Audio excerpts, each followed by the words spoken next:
Avoiding common errors with modal verbs. Hey there! Welcome to our English language learning video on avoiding common errors with modal verbs.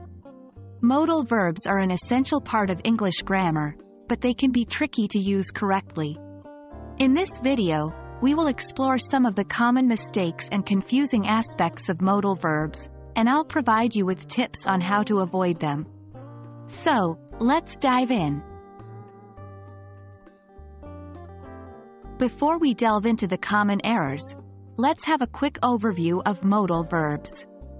Modal verbs are auxiliary verbs that express abilities, permissions, obligations, suggestions, and more. The most common modal verbs include can, could, may, might, must, shall, should, will, would. Understanding their usage is crucial for effective communication.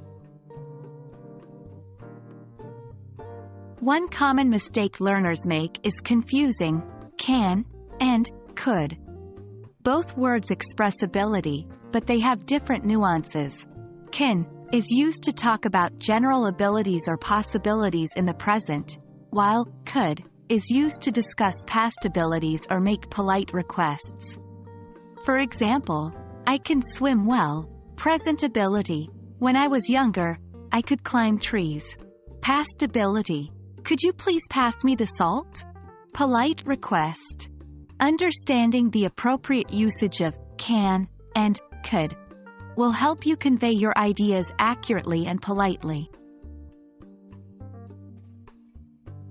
Another common source of confusion is between should and would. Although they may seem similar, they serve different purposes. Should is used to give advice, express obligation, or talk about what is right or proper. On the other hand, would is used to discuss hypothetical situations, make polite requests, or express preferences. Let's look at some examples.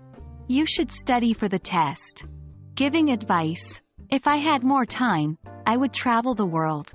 Hypothetical situation. Would you mind closing the window? Polite request. Being clear about the intentions behind using should and would will prevent misunderstandings and ensure effective communication. Using must and have to interchangeably is a common mistake learners make. While both express obligation, they have slight differences. Must is used for personal obligations or strong recommendations, whereas have to is used for external obligations or rules set by others. Consider the following examples. I must finish my homework before I go out. Personal obligation. Employees have to wear a uniform. External obligation. By understanding the distinctions between must and have to, you'll use these modal verbs accurately and convey the intended meaning.